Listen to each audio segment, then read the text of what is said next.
예, 안녕하세요. 인사드리겠습니다. 소방법규의 김정입니다. 반갑습니다. 자, 오늘 법규 관련된 첫 번째 시간이죠. 자, 우리 출제 관계법규가 어느 것인지 좀 보고요. 우리가 어떤 것들에 대해서 주의 깊게 봐야 되는지 전반적인 부분 우리 좀 살펴보도록 하겠습니다. 우리 시험 범위는 그렇습니다. 소방법규는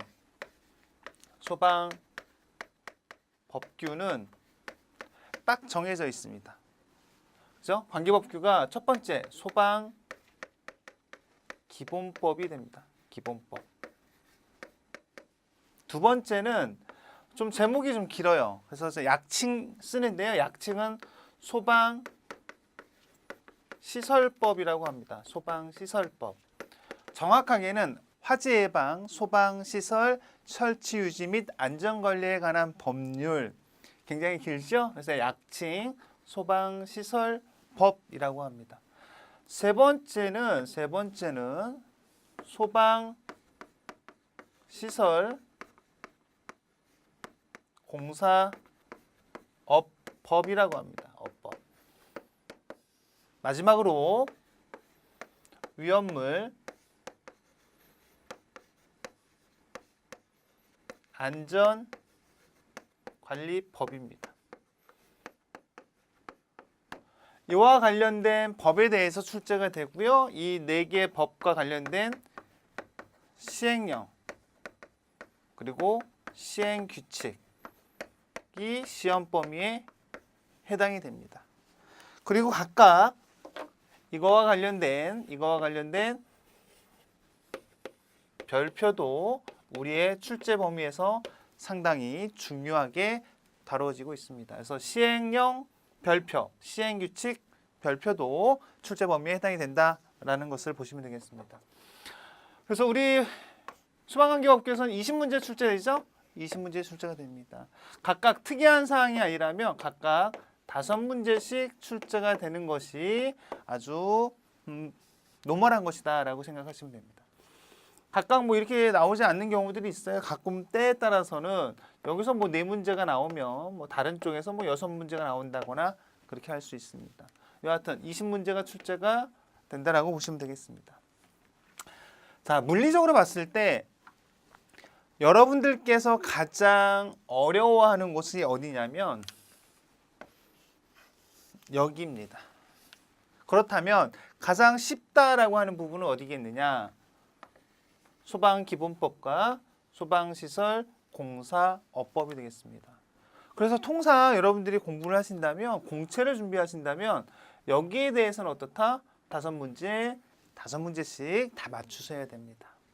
소방시설 공사업법에서는 공부할 학습량이 좀 많아요. 비교적 많습니다.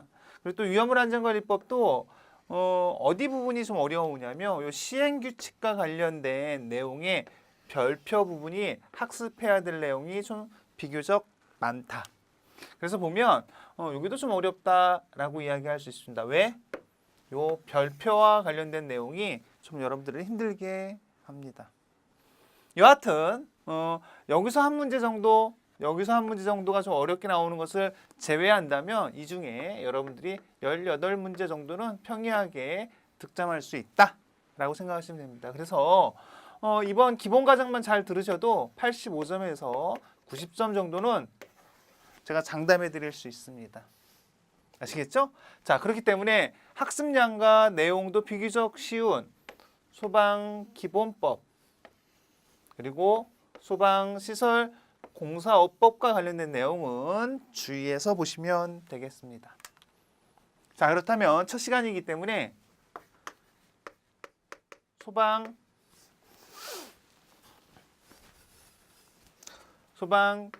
기본법에서는 어떤 것들을 다루고 있는지 첫 시간이니까 전반적인 부분을 좀 살펴보도록 하겠습니다. 항상 법에 대한 구성은 이렇게 되어 있어요. 첫 장은 총칙 부분이 됩니다. 총칙. 그죠?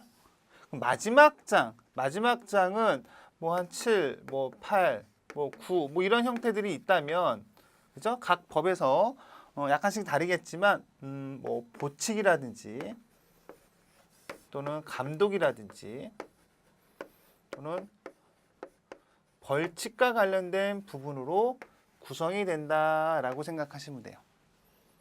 소방기본법은 뭐 벌칙 이런 부분들이 있습니다. 자, 두 번째는 어떤 것들이 있느냐면요. 소방기본법에서는 소방에서 우리가 사용되기 위해서 가장 기본적으로 되어 있는 부분이요. 소방 장비와 어떻다? 소방 용수 시설에 관련된 내용이 될 겁니다. 이거와 관련된 내용이 있어야 우리가 화재가 발생이 됐을 때 우리가 가서 진압할 수 있는 거겠죠. 그래서 소방 장비와 소방 용수 시설에 대한 부분을 우리가 살펴보게 됩니다. 세 번째는 화재가 발생이 되고 난 다음에 아무리 잘 진압해도 그 피해는 작을 수가 없습니다. 상당히 클 수밖에 없죠. 그래서 우리한테 중요한 것은 화재의 예방과 경계와 관련된 내용이 사실 중요할 수 있습니다. 2018년도 상반기에서도 여기에서 상당히 많은 부분들이 출제가 되었습니다. 주의하셔야 되겠죠? 자, 네 번째는 어떤 거냐면요.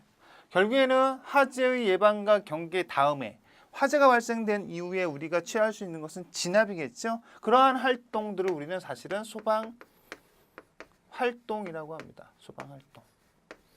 여기에는 상당히 많은 것들이 들어가 있어요. 차후에 좀 설명을 드리도록 하고, 그리고 왜 그러한 화재가 발생이 됐는지, 그죠? 소화 활동과 동시에 우리는 무엇을 하냐면요. 화재 조사를 실시합니다. 그래서 화재 조사와 관련된 내용을 학습하게 됩니다. 물론 여기 플러스 알파로 있는 게 한국 소방 안전원이라고 하는 것이 이름이 바뀌었어요. 예전에는 협회였는데요. 이름이 바뀐 것으로 이번에는 되어 있습니다. 그래서 한국 소방 안전원에 대해서도 좀 살펴봅니다. 기본법에서 중요한 내용은 이 내용이라고 보시면 됩니다. 1장부터 5장까지의 내용이 가장 중요하고요. 여하튼 법에서는 어떻다? 총칙을 제외하고는 이러한 내용들이 중요할 수밖에 없는 거죠. 정상적인 사항이라고 한다면 일반적으로 출제는 뭐 여기서 한 문제, 여기서 한 문제, 여기서 한 문제 이렇게 나오는 것이 아주 노멀할 겁니다. 그리고 뭐 총칙에서 한 문제 이렇게 나오는데요. 항상 이러한 부분으로 출제가 되지는 않습니다. 여하튼 이러한 분포를 보이는 것이 가장 노멀하다라고 보시면 되겠습니다. 소방기본법에서는 비교적 다른 법에 있는 2분법, 3분법, 4분법에 비해서 총칙에서 다루는 내용이 조금 많고요. 중요도도 상당히 높다라고 생각하시면 됩니다. 가령 그런 거죠. 소방기본법에서 다루고 있는 내용은 목적의 모든 것이 다 담겨져 있어요. 소방기본법의 목적은 이렇게 되어 있습니다. 이 법은 화재를 그죠? 예방, 경계, 진압하고 두 번째 화재, 재난, 재해 그 밖에 위급한 상황에서 그죠? 무엇을 통해서? 그렇죠? 구조와 구급을 통하여 어떻다? 국민의 헌법의 기본권이죠. 국민의 생명. 그 다음에 중요한 게 신체. 재산을 보호함으로써 소방기본법의 궁극적인 목적은 뭐예요? 그렇죠. 이거죠. 공공의 안녕, 질서 유지, 그리고 복리 증진에 이바지함을 목적으로 합니다. 그래서 보면 소방기본법의 목적에 이런 것들이 담겨져 있죠. 그래서 결국에 그 내용을 살펴보면 여기 와서 내용을 살펴보면 목적에 있는 내용들이에요. 화재를 예방, 경계한다고 그랬죠? 예방 경계하는 게 어디에 들어가 있습니까? 그죠? 어디에 들어가 있어요? 여기에 들어가 있죠. 3장에. 예방과 경계에 관련된 내용이 들어갔습니다. 여기서 진압하고 라고 했죠? 진압하고 하는 것이 뭐예요? 결국에는 소방 활동과 관련된 내용이 진압과 관련된 내용입니다. 여기에는 상당히 많은 내용들이 들어가 있는데요. 뭐 교육과 훈련, 그리고 소방 활동, 소방 지원 활동, 그리고 생활 안전 활동 이런 내용들이 다 들어가 있습니다. 결국에 이러한 부분들 또는 화재 재난재해 그 밖에 위급한 상황에서 어떤 것들을 통해서 구조와 구급을 통하여 하지만 소방기본법에는 예전에는 있었으나 이 구조와 구급과 관련된 내용은 별도의 법률로 빠져나가게 됩니다. 왜? 너무 사회가 복잡해지고요. 구조와 구급과 관련된 내용들이 사뭇 중요해지기 때문에 기본법 안에 다 담을 수가 없었어요. 그렇기 때문에 따로 법률로 만들어서 빠져나가게 됩니다. 그래서 이 구조와 구급 관련된 내용이 시험 범위가 돼요, 안 돼요? 따로 법률로 만들어졌고 우리 출제 범위는 기본법서부터 여기까지이기 때문에 어떻다? 구조와 구급과 관련된 내용은 우리 쪽에서 법규에서 다루지 않습니다. 그렇다면 어디서 다룹니까? 그렇죠? 이것은 우리가 어디서 배워요? 소방 학적인 요소에서 접근을 해가지고 우리가 좀 공부를 하게 됩니다. 결국에 이러한 것들을 통해서 국민의 생명, 신체, 재산을 보호함으로써 궁극적인 목적이라고 할 수 있는 공공의 안전과 질서 유지, 복리 증진을 이바지함을 목적으로 한다. 이것이 뭐예요? 소방기본법의 목적이면서 이와 관련된 내용들이 이 안에 내용의 모든 것들을 담고 있습니다. 그렇죠? 지금 설명을 드린 것은 이런 내용들이에요. 앞으로 여러분들과 기본 과정을 뭐 한 30시간 정도 내외에서 아마 갖고 가게 됩니다. 뭐 25시간에서 30시간 정도의 범위를 갖고 우리가 소방법규에 대해서 공부를 하게 되는데요. 가장 중요한 부분들 기본법서부터 위험물안전관리법에 관련된 법에 관련된 내용을 충실하게 학습하고요. 그리고 그 법에서 위임되어 있는 시행령 또는 법에서 위임되어 있는 시행규칙 또는 시행령에서 위임되어 있는 시행규칙과 관련된 내용들을 우리 심화학습 또는 어떻다? 관련된 내용에서 깊이 있게 살펴보게 됩니다. 또한 어떻다?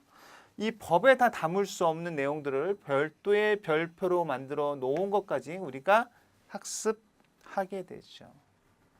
이러한 시험 범위 내에서 기본법에 있는 전반적인 내용들을 우리가 이렇게 살펴볼 수 있는 거고요. 소방 기본법의 목적을 통해서도 이러한 내용들을 확인할 수 있습니다. 자, 그렇다면 지금 설명드린 내용을 바탕으로 우리 12페이지 살펴보도록 하겠습니다. 자, 12페이지 보시면 목적이 나옵니다. 관련된 내용의 가운데에 있는 부분을 그 본문이라고 하고요. 왼쪽 좌우측에 있는 내용을 제가 보조단 또는 보조단 날개의 문제 이렇게 표현을 하도록 하겠습니다. 자, 12페이지 목적 보도록 하겠습니다. 목적은 어디예요? 항상 공부를 하실 때 보면 소방기본법 총칙과 관련된 내용의 첫 번째 목적이구나 라고 생각하시면 됩니다.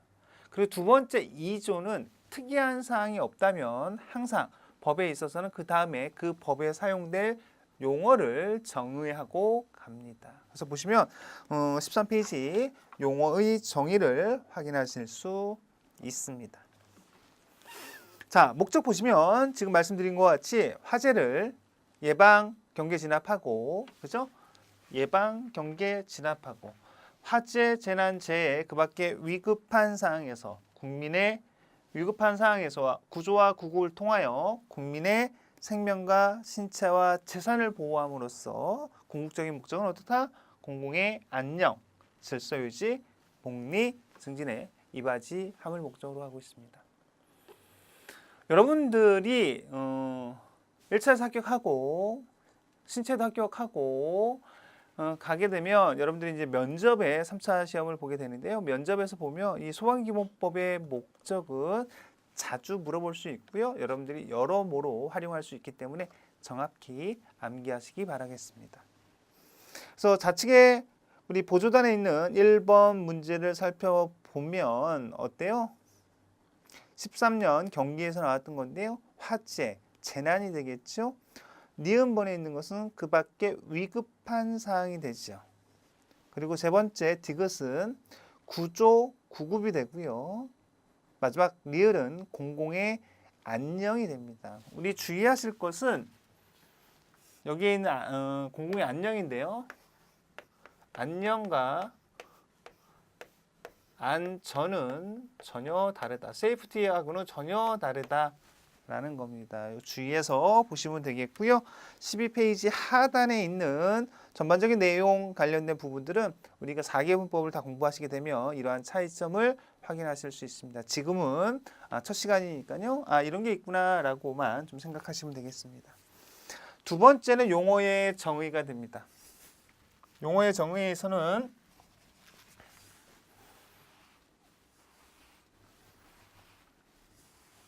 몇 가지만 좀 지어서 보도록 하겠습니다. 자, 용어의 정의는 여러분들이 소방에 관련된 기본적인 지식이 없다면 이 내용은 상당히 어려울 수도 있어요. 하지만 지나고 보면 아주 가벼운 내용들이라고 볼 수 있습니다. 자, 관계인입니다. 관계인. 관계인이라고 하는 것은 소유자입니다. 가지고 있는 소유자. 그리고 관리, 그것을 관리하는 관리자가 됩니다. 그리고 그 시설물을 점유하고 있는 점유자를 우리는 관계인이라고 합니다. 자, 두 번째, 이것이 좀 어려울 수도 있는데요. 관계되고 있는 지역이 됩니다. 자, 관계지역이라고 하는 것은 어떠한 포인트가 있냐면 잘 보시면 넘겨서 한번 보세요. 14페이지에 보시면 소방 대상물이 있는 장소와 이웃 지역이라고 되어 있습니다. 여기서 소방 대상물이 있는 장소와 이웃 지역이라고 되어 있어요. 장소와 이웃 지역 이렇게 나와 있는데요. 이것만 해당되는 것이 아니고 소방 대상물이 있는 장소와 이웃 지역으로서 화재를 예방, 경계, 진압, 구조, 구급에 어떻다? 이런 것들이 필요한 지역이 됩니다. 이 필요한 지역이라고 하는 내용이 반드시 붙어 주어야 합니다. 그죠?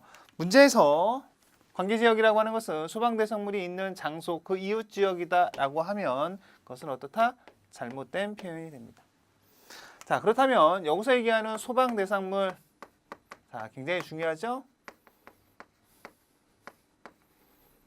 소방 대상물이라고 하는 것은 무엇이냐면 7가지가 있습니다.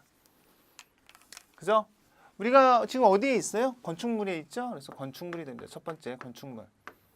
그리고 요즘 날씨가 더워서 그런지 고속도로에서 자동차 운행 중에 화재 사고가 많이 나오죠? 자, 그 차량도 어떻다? 소방 대상물이 됩니다. 그리고 우리 인천에서 얼마 전에 그 화재 사고가 있었죠? 그죠? 선박과 관련된 내용도 어떻다? 소방 대상물에 해당이 되는데요. 이것은 항구에 메어둔 선박을 이야기합니다. 항해 중인 선박은 해당이 되잖아요. 항구에 메어둔 선박을 이야기합니다. 또한 선박 건조 구조물이라고 하는 도크 같은 어떤 선박을 건조하거나 하는 그런 부분들의 시설물도 해당이 됩니다.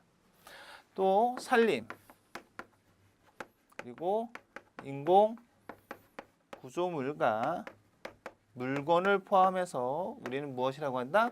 소방 대상물이라고 합니다. 자, 그리고 소방 대라고 하는 것이 있는데요. 하나의 조직체인데요. 이 조직체의 구성원은 첫 번째 여러분들입니다. 소방 공무원. 두 번째는 의무. 병역법에 의한 군대를 가는 의무 소방원이 됩니다. 마지막으로는 봉사단체일 수도 있어요. 의용 소방 대원이 됩니다. 경찰에서는 어떤 것이 있어요? 방범대원이 있죠. 마찬가지로 우리 소방에서는 의용 소방대원이라고 하는 것이 있다. 이것이 뭐예요? 소방대가 됩니다. 소방본부장과 소방대장이라고 하는 것이 있습니다. 자, 말 그대로 소방본부장입니다. 즉 뭐예요? 이거의 핵심은 부서의 장이 됩니다. 그래서 부서의 장이 된다.